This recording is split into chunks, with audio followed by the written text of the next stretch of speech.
1 Samuel 4. And the word of Samuel came to all Israel. Now Israel went out to battle against the Philistines. They encamped at Ebenezer, and the Philistines encamped at Aphek. The Philistines drew up in line against Israel, and when the battle spread, Israel was defeated before the Philistines, who killed about 4,000 men on the field of battle. And when the people came to the camp, the elders of Israel said, "Why has the Lord defeated us today before the Philistines? Let us bring the ark of the covenant of the Lord here from Shiloh, that it may come among us and save us from the power of our enemies." So the people sent to Shiloh and brought from there the ark of the covenant of the Lord of hosts, who is enthroned on the cherubim. And the two sons of Eli, Hophni, and Phinehas, were there with the ark of the covenant of God. As soon as the ark of the covenant of the Lord came into the camp, all Israel gave a mighty shout, so that the earth resounded. And when the Philistines heard the noise of the shouting, they said, "What does this great shouting in the camp of the Hebrews mean?" And when they learned that the ark of the Lord had come to the camp, the Philistines were afraid, for they said, "A god has come into the camp." And they said, "Woe to us! For nothing like this has happened before. Woe to us! Who can deliver us from the power of these mighty gods? These are the gods who struck the Egyptians with every sort of plague in the wilderness. Take courage and be men, O Philistines, lest you become slaves to the Hebrews, as they have been to you. Be men and fight." So the Philistines fought, and Israel was defeated, and they fled, every man to his home. And there was a very great slaughter, for 30,000 foot soldiers of Israel fell. And the ark of God was captured, and the two sons of Eli, Hophni, and Phinehas died. A man of Benjamin ran from the battle line and came to Shiloh the same day, with his clothes torn and with dirt on his head. When he arrived, Eli was sitting on his seat by the road watching, for his heart trembled for the ark of God. And when the man came into the city and told the news, all the city cried out. When Eli heard the sound of the outcry, he said, "What is this uproar?" Then the man hurried and came and told Eli. Now Eli was 98 years old, and his eyes were set so that he could not see. And the man said to Eli, "I am he who has come from the battle. I fled from the battle today." And he said, "How did it go, my son?" He who brought the news answered and said, "Israel has fled before the Philistines, and there has also been a great defeat among the people. Your two sons also, Hophni and Phinehas, are dead, and the ark of God has been captured." As soon as he mentioned the ark of God, Eli fell over backward from his seat by the side of the gate, and his neck was broken and he died, for the man was old and heavy. He had judged Israel 40 years. Now his daughter-in-law, the wife of Phinehas, was pregnant, about to give birth. And when she heard the news that the ark of God was captured, and that her father-in-law and her husband were dead, she bowed and gave birth, for her pains came upon her. And about the time of her death, the women attending her said to her, "Do not be afraid, for you have borne a son." But she did not answer or pay attention. And she named the child Ichabod, saying, "The glory has departed from Israel," because the ark of God had been captured, and because of her father-in-law and her husband. And she said, "The glory has departed from Israel, for the ark of God has been captured." 1 Samuel 5. When the Philistines captured the ark of God, they brought it from Ebenezer to Ashdod. Then the Philistines took the ark of God and brought it into the house of Dagon and set it up beside Dagon. And when the people of Ashdod rose early the next day, behold, Dagon had fallen face downward on the ground before the ark of the Lord. So they took Dagon and put him back in his place. But when they rose early on the next morning, behold, Dagon had fallen face downward on the ground before the ark of the Lord, and the head of Dagon, and both his hands were lying cut off on the threshold. Only the trunk of Dagon was left to him. This is why the priests of Dagon and all who enter the house of Dagon do not tread on the threshold of Dagon in Ashdod to this day. The hand of the Lord was heavy against the people of Ashdod, and he terrified and afflicted them with tumors, both Ashdod and its territory. And when the men of Ashdod saw how things were, they said, "The ark of the God of Israel must not remain with us, for his hand is hard against us and against Dagon our God." So they sent and gathered together all the lords of the Philistines and said, "What shall we do with the ark of the God of Israel?" They answered, "Let the ark of the God of Israel be brought around to Gath." So they brought the ark of the God of Israel there. But after they had brought it around, the hand of the Lord was against the city, causing a very great panic, and he afflicted the men of the city, both young and old, so that tumors broke out on them. And so they sent the ark of God to Ekron. But as soon as the ark of God came to Ekron, the people of Ekron cried out, "They have brought around to us the ark of the God of Israel to kill us and our people."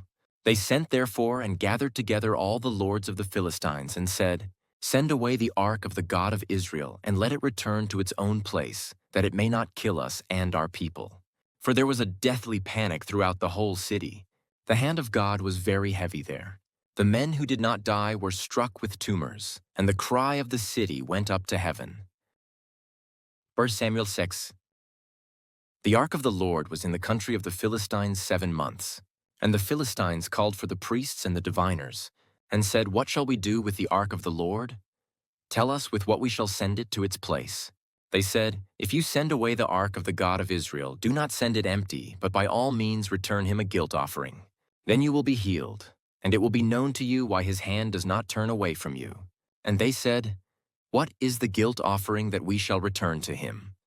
They answered, 5 golden tumors and 5 golden mice, according to the number of the lords of the Philistines, for the same plague was on all of you and on your lords. So you must make images of your tumors and images of your mice that ravage the land, and give glory to the God of Israel. Perhaps he will lighten his hand from off you and your gods and your land. Why should you harden your hearts as the Egyptians and Pharaoh hardened their hearts? After he had dealt severely with them, did they not send the people away, and they departed? Now, then take and prepare a new cart and 2 milk cows on which there has never come a yoke, and yoke the cows to the cart, but take their calves home, away from them. And take the ark of the Lord and place it on the cart, and put in a box at its side the figures of gold, which you are returning to him as a guilt offering. Then send it off and let it go its way and watch. If it goes up on the way to its own land, to Beth Shemesh, then it is he who has done us this great harm. But if not, then we shall know that it is not his hand that struck us. It happened to us by coincidence." The men did so, and took 2 milk cows and yoked them to the cart and shut up their calves at home. And they put the ark of the Lord on the cart and the box with the golden mice and the images of their tumors. And the cows went straight in the direction of Beth Shemesh along one highway, lowing as they went. They turned neither to the right nor to the left. And the lords of the Philistines went after them as far as the border of Beth Shemesh. Now the people of Beth Shemesh were reaping their wheat harvest in the valley. And when they lifted up their eyes and saw the ark, they rejoiced to see it. The cart came into the field of Joshua of Beth Shemesh and stopped there. A great stone was there, and they split up the wood of the cart and offered the cows as a burnt offering to the Lord. And the Levites took down the ark of the Lord and the box that was beside it, in which were the golden figures, and set them upon the great stone.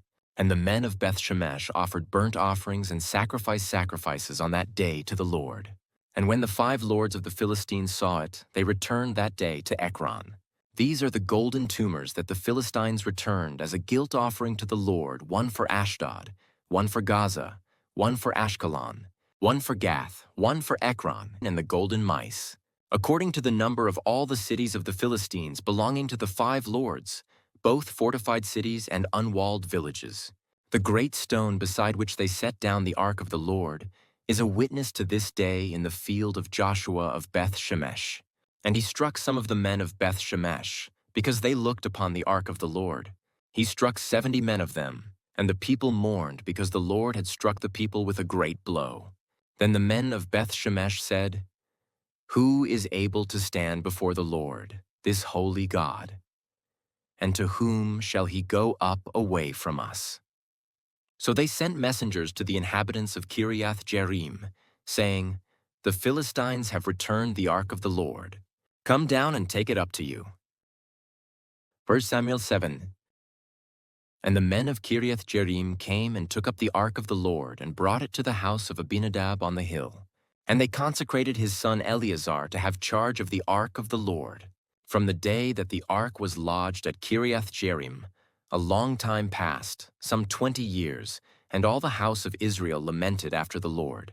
And Samuel said to all the house of Israel, "If you are returning to the Lord with all your heart, Then put away the foreign gods and the Ashtaroth from among you and direct your heart to the Lord and serve him only, and he will deliver you out of the hand of the Philistines. So the people of Israel put away the Baals and the Ashtaroth, and they served the Lord only. Then Samuel said, "Gather all Israel at Mizpah, and I will pray to the Lord for you." So they gathered at Mizpah and drew water and poured it out before the Lord, and fasted on that day and said there, "We have sinned against the Lord." And Samuel judged the people of Israel at Mizpah. Now when the Philistines heard that the people of Israel had gathered at Mizpah, the lords of the Philistines went up against Israel. And when the people of Israel heard of it, they were afraid of the Philistines. And the people of Israel said to Samuel, "Do not cease to cry out to the Lord our God for us, that he may save us from the hand of the Philistines." So Samuel took a nursing lamb and offered it as a whole burnt offering to the Lord. And Samuel cried out to the Lord for Israel, and the Lord answered him. As Samuel was offering up the burnt offering, the Philistines drew near to attack Israel. But the Lord thundered with a mighty sound that day against the Philistines and threw them into confusion, and they were defeated before Israel. And the men of Israel went out from Mizpah and pursued the Philistines and struck them as far as below Beth-kar. Then Samuel took a stone and set it up between Mizpah and Shen, and called its name Ebenezer, for he said, "Till now the Lord has helped us." So the Philistines were subdued and did not again enter the territory of Israel. And the hand of the Lord was against the Philistines all the days of Samuel. The cities that the Philistines had taken from Israel were restored to Israel, from Ekron to Gath, and Israel delivered their territory from the hand of the Philistines. There was peace also between Israel and the Amorites. Samuel judged Israel all the days of his life. And he went on a circuit year by year to Bethel, Gilgal, and Mizpah. And he judged Israel in all these places. Then he would return to Ramah, for his home was there, and there also he judged Israel. And he built there an altar to the Lord.